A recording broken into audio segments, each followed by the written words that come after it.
Hit it, Phil. Can it be the breeze that fills the trees with rare and magic perfume? Oh, no, it isn't the breeze. It's Jackson time. La, da, da, da. Well, hello again. This is Buck Benny speaking. We have another 1961 show for you from Jack Benny. This is our part of our Jack Benny special summer, where we're presenting Jack Benny specials. This special was an interesting one, different than anything else we've seen him in. It's a really lovely capturing of maybe a little bit what it was like with him going and entertaining all the symphonies and orchestras across the country and helping a lot of them. And so it gets more into that and explains that a little better. There's a part where Jack Benny's in it and they're presenting an award to him. That's just a lovely thing for Jack. And he does a really nice job accepting the award and all of that. I think what I'm going to do is, with any luck, in my editing skills, I think I'm going to cut that part out, leave it where it is, of course, but duplicate it and throw it on the front, because I think some people might not be as into listening to all the orchestra music to get to that piece, which is quite far into the show. We can also give them a timestamp of fast forward to X to find. Yeah. So. Which is it's about 40 minutes in, I think, is when they hit the part where Jack's going to be doing his thing. But the thing is, it's hard to tell because we're going to have us added to the front of it. So 40 minutes in is 40 minutes from the end of when we stop talking. So that's always tricky to figure out. So I'll probably just throw it, like I say, duplicate it at the beginning because it was short. It was a couple minutes, 3 minutes, I don't know, 5 minutes long at most. Anyway, let's go around and chat about this. I'm so glad they made it. And I'm so glad we have it. For a long time, it was I had highlights of it or something, but I liked having the whole thing. So this is nice having the whole thing. Let's go over to John first. John, what were your thoughts? Oh, I loved this episode. I thought it was so fun. You know, it's just the vibe of like Carnegie Hall and everyone's in formal dress. Mm-hmm. And I thought that was delightful. Jack Benny, I thought this was a great sort of like window into his live performances and what maybe it would have been like when he was on stage with Philharmonic orchestras when he went on tour around. Mm-hmm. And I really was not expecting, and I loved all of the other performances from the classical orchestra to the operatic singer. You know, she was dressed to the nines. She looked like a Disney princess. I feel like even when people are dressed formal, you know, they don't have the gloves and the tiara anymore. I thought that was delightful, you know, peek back in time and like a high society. Yeah. But my favorite part was the Benny Goodman sextet or whatever. You know, it's Benny Goodman who plays clarinet, right? Is that right? Yeah. Mm-hmm. Then they got the drums, the guitar, the upright bass, and the greatest jazz xylophone I've ever seen. That was so fun. Yeah, so I enjoyed the whole thing. Maybe if we get time later, I could talk about the whole Carnegie Hall background if you don't have much information on that. But yeah, we'd love that. Okay. Kathy, your thoughts on it? Well, again, thank you, Daryl. I'd not seen this before, and it was both lovely and lovely to learn more about it. And it's the kind of thing I need to ask the family, do you have that plaque still? Because that would be one I would keep if I were the grandchildren. But at Benny's collection at the University of Wyoming, there are like 10 boxes filled with plaques and statues and awards and things like that. And they don't really tell you in the finding aid which one. So I'd have to open up all 10 boxes to find this plaque. But it seems to me that that this award is something that would have meant a lot to Jack Benny. Because it's Isaac Stern and the board of Carnegie Hall saluting him for all the work he's been doing with symphonies in the past year or two. From 61 back, he had made at least something between 20 or 23 appearances with symphony orchestras, and he'd raised $2 million for their pension funds and to help the symphony orchestras across America stay in business and alive. That's more than $20 million in today money, which is, is quite something. Right. Even 2 million today is significant, but 20 million, that's amazing. 20 million in today money is so they said it's lovely of his friend Isaac Stern to care, I mean, to want to honor him this way. It was also this was a fundraising event also for Carnegie Hall. While it was free to get in, the only way to get a ticket was if you'd gone to the $50 a plate fancy dinner at the Waldorf Astoria, or if you had donated money to the Carnegie Hall Restoration Fund. So no wonder the audience was pretty fancy schmancy. Mhm. Yeah, I loved how the audience all dressed up. They looked great too. So anyway, Hope, what was your thoughts on this one? Yeah, I thought it was great. I feel like I've seen bits and parts of it before, but it was great to see in its entirety. I feel kind of similar to how others have stated, like it's a good insight into like his traveling kind of life of performing.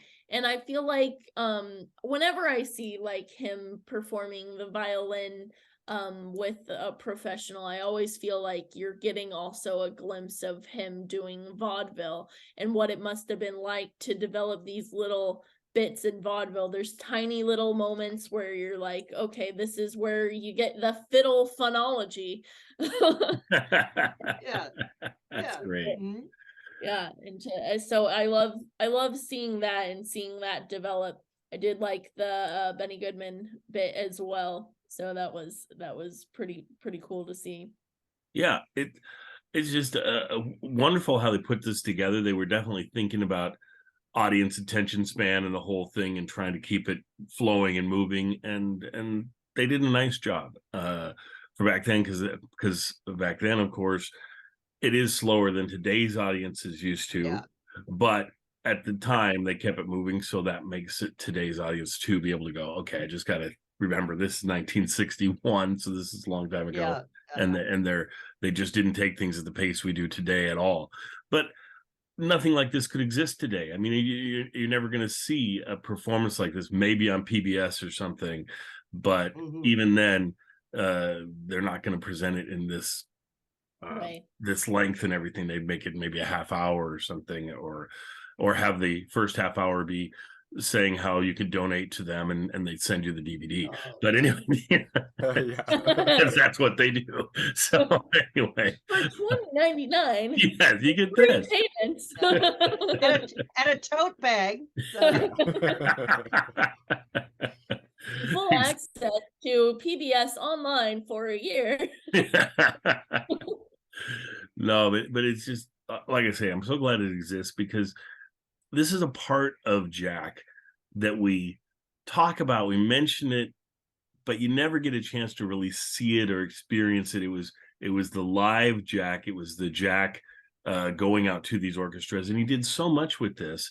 One thing that strikes me that shows me how much of this there is you can go to eBay any day of the week and type in Jack Benny concert program, and they will have these versions to sell. I have one. I think most of us probably have one that we decided to pick up at some point. But he just did so many performances that they're always available. Somebody's always selling their program from a performance that he did wherever. And those are charming to get, but this gives you a chance to actually feel like you're there, and which is nice. Do you guys know sort of the history and where in the timeline this is, as far as Jack's, like my wife said, oh, he's actually pretty good. So like, when did he start practicing? Okay. What was that all about? Well, I have an article from one of the I think this was TV Radio Mirror, did a nice article about the run up to this show, and it says that that it had started a few months before. Okay, wait. Okay, so who can recognize this show? Jack says it all started with one of my regular TV shows. I was supposed to have had a big fight with my sponsor. I went home mad and said I should have stuck with the violin. Then I fell asleep and had this dream where I was the guest soloist with the Los Angeles Symphony. In a situation like this, you can't play badly to get laughs. The fact is, you surprise your audience by being able to get through the Mendelssohn. The humor comes from the small, annoying things that happen, or through other musicians trying to take the play away from you. I hadn't really played the violin for years. So for a month before this show, I had to practice several hours a day. Let's face it, I'm not 39 anymore, and my fingers weren't supple and I'd lost the touch. So whenever that episode was, which he says sometime was in the previous season, maybe 1960 or something like that, if we can look at, so that's what this article says, that got Jack into doing it. And then that's when Isaac Stern then contacted him and said, hey, can you help us? I'm in charge. I'm heading the fund to try and save Carnegie Hall. Yeah. Oh, yeah. That's better. something I wanted to talk about. Yeah. So okay. So this is what I read. Correct me if you know details and I get something wrong. But so they're building this new, big place. What's it called? The Lincoln Center. Lincoln Center for the Philharmonic Orchestra to go. So since the Philharmonic is going to be moving from Carnegie Hall as their home to this other place, it left Carnegie Hall without that income from the Philharmonic Orchestra.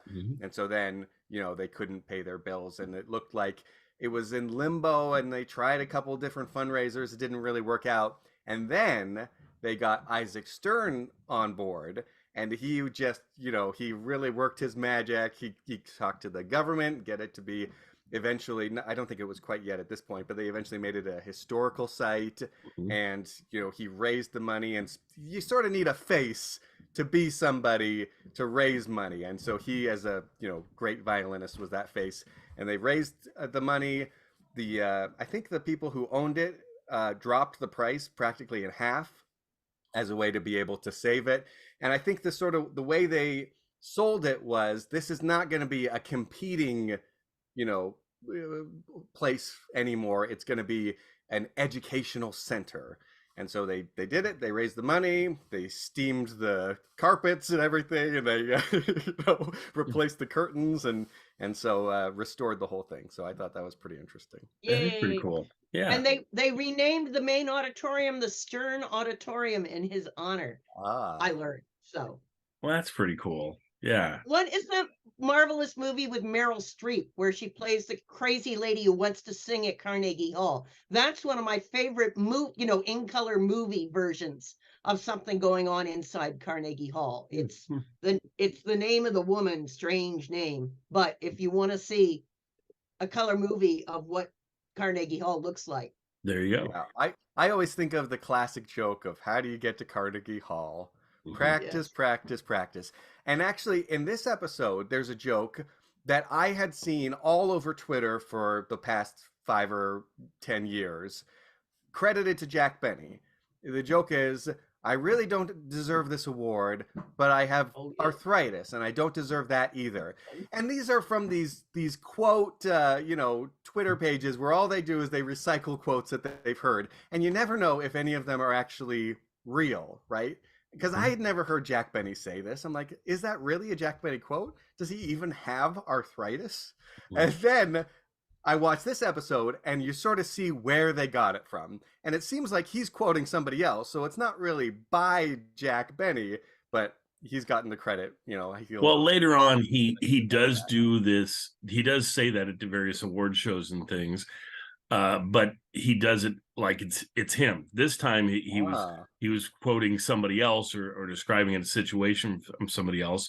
And later on, I think he realized, oh, nobody really knew about the quote anyway, so I'm just going to take it and have it be mine. So, which obviously worked, because, like you say, I'd always thought it was just him, a direct quote from him from his later years, of course, But well, it fits because it's self-deprecating, Yes. So that's sweet. I found a little something, a fun little article in the New York Times about before the show. The show was actually taped on like April the 3rd, 1961, and then shown in September. But there's a little article from the rehearsal. Oh, fantastic. For this program. Go ahead. And it says, Jack Benny and Isaac Stern engaged in some musical horseplay at Carnegie Hall yesterday, and the Philadelphia Orchestra enjoyed itself to the last measure. Informality was the tone of an afternoon rehearsal for an evening videotaping of Carnegie Hall Salutes Jack Benny, an effort to honor the comedian and collect contributions for the Carnegie Society. Mr. Benny, wearing slacks and a sleeveless sweater and brandishing his violin, entered with Mr. Stern over a maze of camera cables. His entrance was the signal for a cacophonous rendition of his theme song, Love in Bloom, played by the orchestra under the direction of Eugene Ormandy. So I love the fact that they're joking it up and playing him in under a Phil Harris style Love in Bloom. The first movement of Bach's Concerto for Two Violins, played by Mr. Stern and Mr. Benny, was well received by the orchestra, which snickered and then laughed outright as Mr. Stern solemnly corrected Mr. Benny's timing. Mr. Stern said to Mr. Benny, "I wish you'd play C sharp." "Where?" asked Mr. Benny. "Where it's written," Mr. Stern advised. The rehearsal almost halted when Mr. Benny turned over a page of his score and found a small white card bearing him dubious greetings from an orchestra member. The orchestra howled. So, you can just sort of imagine something rude. Roberta Peters, soprano of the Metropolitan Opera, Van Cliburn, the pianist, and Benny Goodman's jazz sextet were also part of the show. As Miss Peters took the stage, she received appreciative whistles from the orchestra members. So, cat whistles for Miss Peters. So the taping of the show took place later before an invited dress audience of city officials and figures from the entertainment world. A $50 a plate supper at the Waldorf Astoria followed the show, which will be shown over CBS TV in September. And so I won't read it. I'll post it in the thing, but the eventual variety review the eventual variety review of the show is really ugly. They say that, the gum chewers in the audience will be really bored by this, but they kept it light and, maybe, that's, they said if viewers turned in hoping this was a comedy show, they were gravely disappointed, but there were like 10 minutes of comedy for the yokels. And so kind. Rude, but circa 1961, thinking of how dopey the average television viewer is. So I'll post that later. Well, it's so interesting because at the time, the players in the orchestra sometimes would need a second job. So a lot of them were apparently construction workers because they're used to whistling at the women as they come. Yeah, there you go. I love that though. I love the behind the scenes looks and things like that. That's fantastic. And just a wonderful treat. I'm just, because there's nothing else like this. I mean, we present lots of things and lots of things you go, oh, okay, that's similar to when he did this, or that's similar when he did that. This, you can't really say that. This, you kind of go, this stands alone as a unique piece of Jack Benny's history, and we're so glad to have it. And then the other piece that we presented earlier, the Checkmate show that folks have probably watched by now, also is a unique piece of Jack Benny history because he doesn't do a lot of guest appearances on other people's shows and playing characters that aren't himself. Really, we don't get that, and you have to go all the way back to his films to pull that off.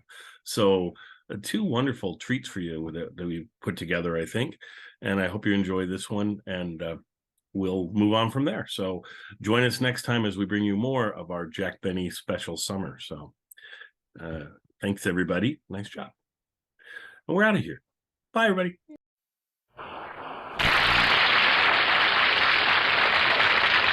Well, this is really a big night for you, isn't it, Mr. Benny? Sure is. Are you nervous? No, but I must say this is quite a tribute for a fiddler like me. Imagine the people on this program. I mean, there's Isaac Stern, Van Cliburn, Roberta Peters, Benny Goodman and his sextet, and Eugene Ormandy and the Philadelphia Orchestra. Gosh. Hey, you want to know something? You know, I didn't always play the violin. Oh? Oh, I used to play the fife. Did it?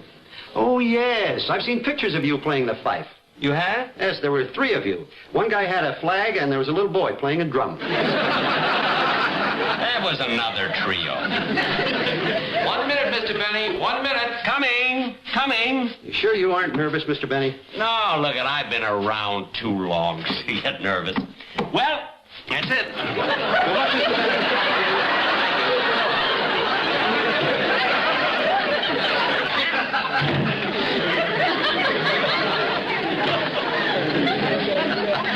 I forgot something.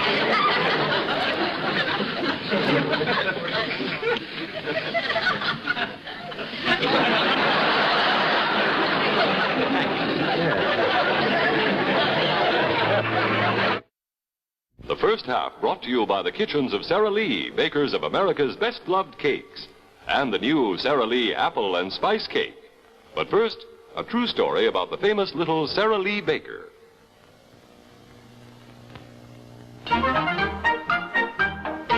This is the true story of a little baker who wanted to bake the very best cakes. He loved good cakes, so naturally he wanted to use the very best ingredients.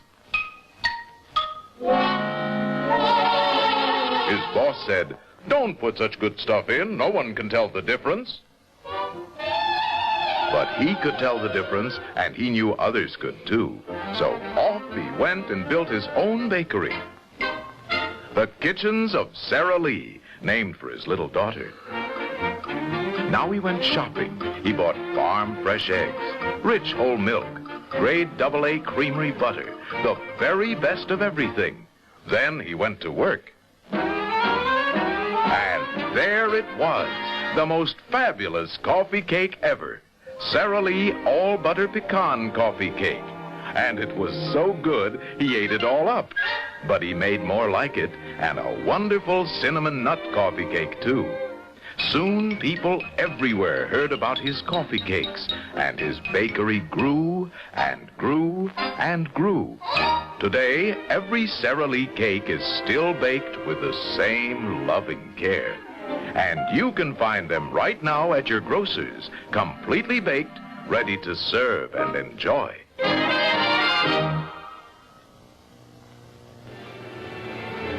Welcome to Carnegie Hall. Join this distinguished audience gathered here to see some of America's most illustrious performers pay tribute to this beloved building and to salute Jack Benny. And now, ladies and gentlemen, Mr. Eugene Ormandy and the Philadelphia Orchestra playing the Colas Grognon Overture by Kabalevsky.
Ladies and gentlemen, you doubtless remember that a little over a year ago, Carnegie Hall was condemned for demolition. Through the foresight and enthusiasm of Isaac Stern, one of the world's greatest violinists, and several of his colleagues, Carnegie Hall was saved.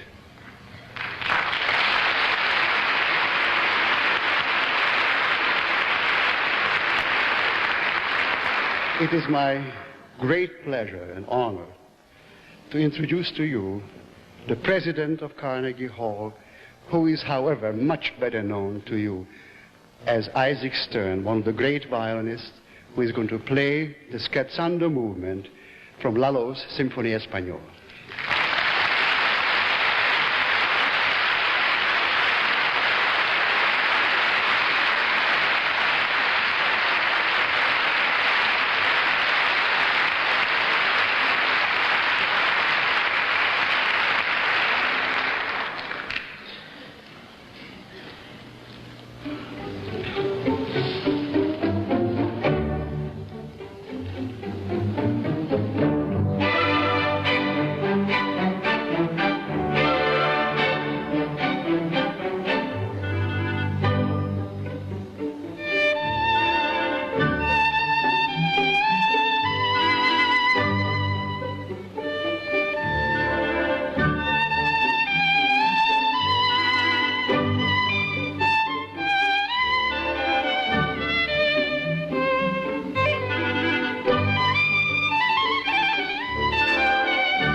To continue this tribute, we reach into our rich musical heritage of jazz.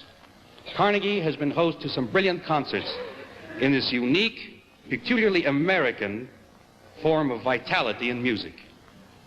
And who could represent that more beautifully and more strongly than the beloved and respected King of Swing himself, ladies and gentlemen, Benny Goodman and his sextet.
Now, the famous little Sara Lee baker introduces his newest Sara Lee cake. Ladies and gentlemen, it's a great moment at the kitchens of Sara Lee. The little Sara Lee baker is about to present his new Sara Lee Apple and Spice Cake. There's never been a cake like this before. The secret of its wonderful flavor is in the ingredients. The flavor of orchard fresh apples skillfully blended with imported spices and plenty of grade AA creamery butter. Apple and spice cake. Mmm. And wait till you taste that toasted hazelnut icing. The most fabulous frosting a cake ever had. That's why the little baker says, oh, there he is. Well, you won't be able to resist Sara Lee cake either. You'll find Sara Lee cakes featured now at your favorite grocer's, completely baked, ready to serve and enjoy. And now I take great pleasure in presenting a beautiful lady, a beautiful singer, and a superb artist singing the aria Cara Nomi from Verdi's Rigoletto, Miss Roberta Peters. No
1961 is not only the 70th anniversary of Carnegie Hall, it is the centennial for the year for the greatest American composer, Edward MacDowell. The final movement of his second piano concerto will be played tonight by a brilliant young pianist who has won a unique place in the hearts of all Americans, Mr. Van Cliburn.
And now, a lilting limerick about Sara Lee and the new apple and spice cake. A sweet southern belle named Dinah won every cake prize in Carolina till she tried Sara Lee and cried, "Oh, mercy me! These cakes are much finer than mine are."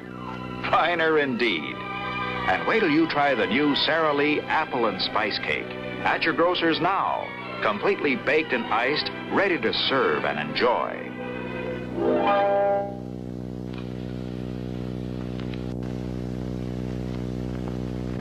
Half of Carnegie Hall salutes Jack Benny, brought to you by Motorola, a new leader in the lively art of electronics.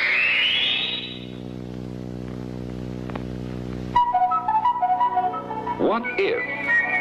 What if cars had radios? In 1930, Paul Galvin asked and found the answer. The first Motorola car radio. The beginning of Motorola leadership. To the questions endlessly beginning with what if, Motorola found answers, grew, led the field in FM two-way radio.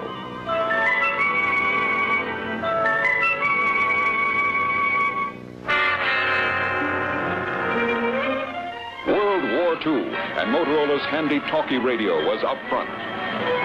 After the war, Motorola was first with a popular priced television set. Remember?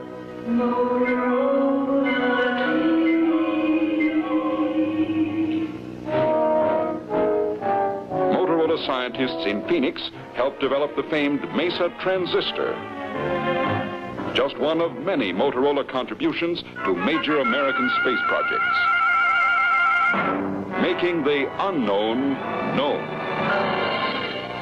And Motorola introduced new ideas in stereo hi-fi, reproducing the original works of art. Big screen television in an old transistor portable you didn't need to plug in. The short pocket radio, and fine Motorola television housed in cabinets designed by Drexel. The shape of things to come. Motorola molecular electronics, magnified to be seen, but so fantastic in their function, they will revolutionize the world we live in and bring us closer to the stars. Motorola, new leader in the lively art of electronics.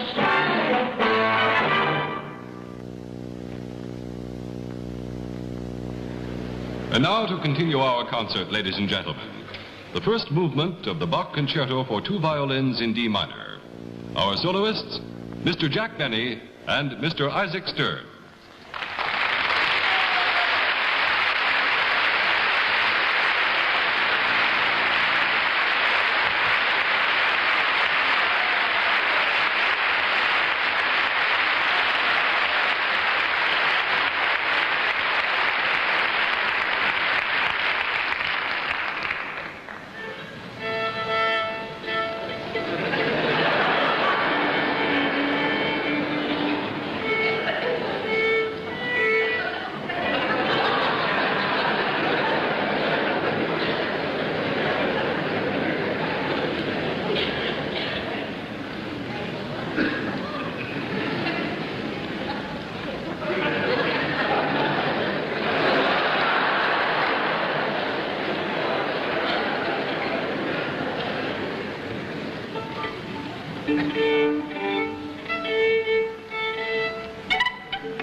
all the difference.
Thank you very much, ladies and gentlemen. This is a joyous evening for us, for Carnegie Hall, for all of you around the country, for whom this means so much too, this hall. And it's a joy too because tonight we're honoring a really remarkable man, one of the truly beloved comedians of our century, a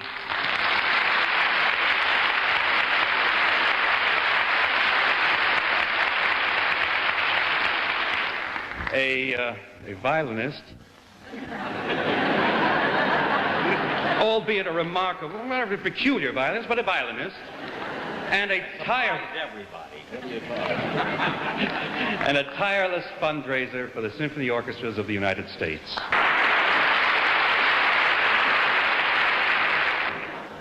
And one more thing, Jack. All of us as musicians want you to know how we feel about your attitude towards music. Ladies and gentlemen, here is a man who in his comedy, at any time, has never made fun of music, only of himself. And for this, we thank him.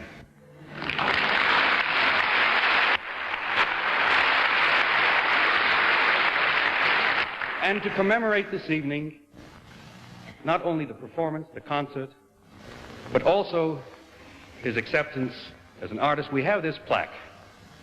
I read a few lines from it. Carnegie Hall, on behalf of all the orchestras throughout the country that you have so marvelously helped, we present this plaque to you, Jack Benny, with affection and esteem for your dedicated and untiring efforts in the cause of good music and the welfare and dignity of the working musician. In raising over $2 million, not only for charitable causes, but for the funds of the orchestras themselves, we here now say, throughout the country and publicly, thank you, Jack Benny.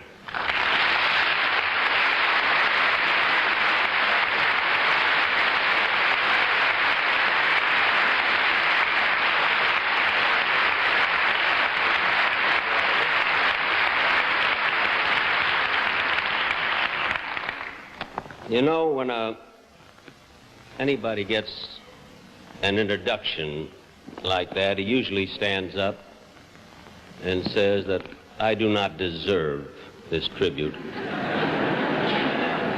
It reminded me once Jessel introduced somebody in Baltimore, a man, a businessman, not even a comedian. He got up, and Jessel had used some superlative adjectives in introducing him, you know, said what a wonderful, how great he was, what a wonderful man, charitable. This fella got up and he said, I really don't deserve those kind words.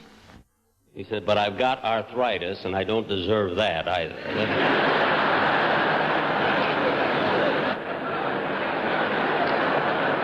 But I actually, ladies and gentlemen, do not deserve this plaque tonight because at each one of these concerts that I have given, perhaps 22 or 23, I've given them all with a selfish motive. And the selfish motive is that I love to play the violin. You know, I actually do. Why it does anybody else any good, I'll never know, you know? But I really love the violin. If I weren't playing here in Carnegie Hall tonight, I would just as soon go outside and play on the corner of 57th and 7th Avenue. I assure you I'd make more money than I made from here this evening.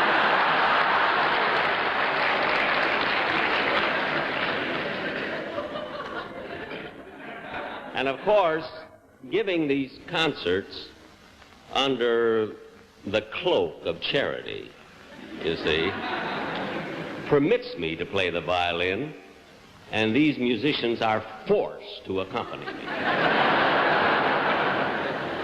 These good ones. But I must tell you about my friend Isaac here, who is probably the closest friend I have in the field of music, so close that he insults me quite often. You know what he said to me? You won't believe this. He asked me one day, he said, Jack, would you please, he says, how would you like to give a concert in San Francisco where the orchestra needs the money badly?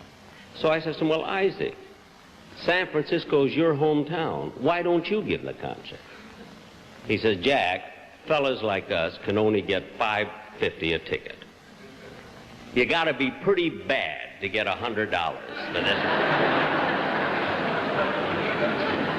And I actually do. You know, I give concerts, we get $100 a ticket. Now, let me tell you how they arrange those seats. The $5 seats are in front, right here.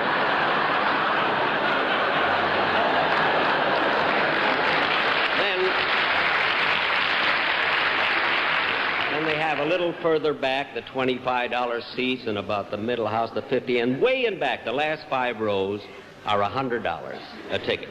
Now, if you'll pay $200 a ticket, you don't have to come in at all.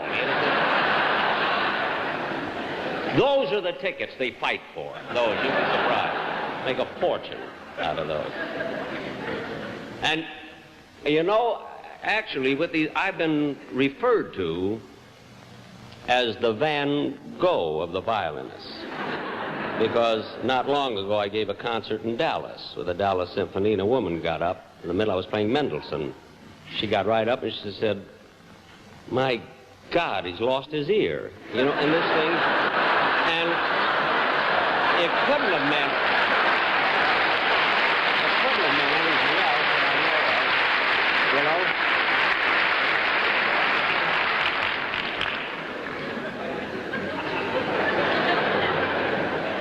know? Anyway, ladies and gentlemen, I'm really very, very grateful this evening. I want to thank Mr. Stern, who made all of this possible. I also want to thank this wonderful Philadelphia orchestra and Mr. Ormandy for appearing with us.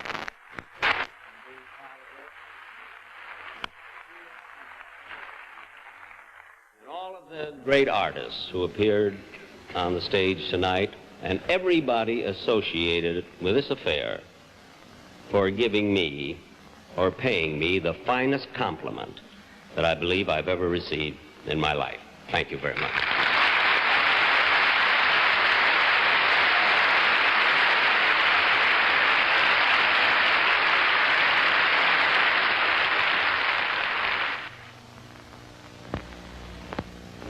Mr. Isaac Stern, playing the shotgun from Bach's Partita in D minor.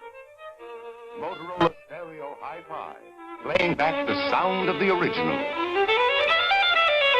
The world's finest music,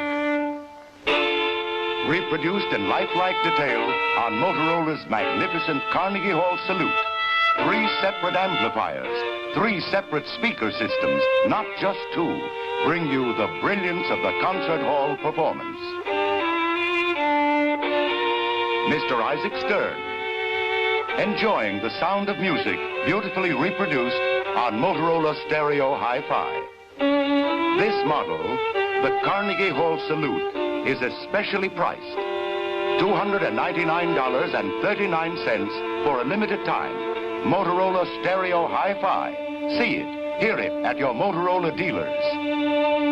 We conclude our program with Eugene Ormandy conducting the Philadelphia Orchestra in the polka and fugue from the opera Schwanda by Weinberger.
The second half of Carnegie Hall Salutes Jack Benny has been brought to you by Motorola, a new leader in the lively art of electronics.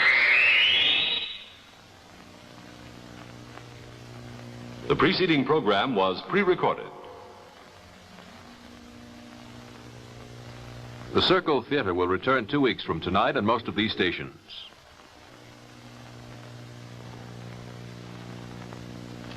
Jack Benny returns for another great season of laughs Sunday, October 15th on the CBS Television Network.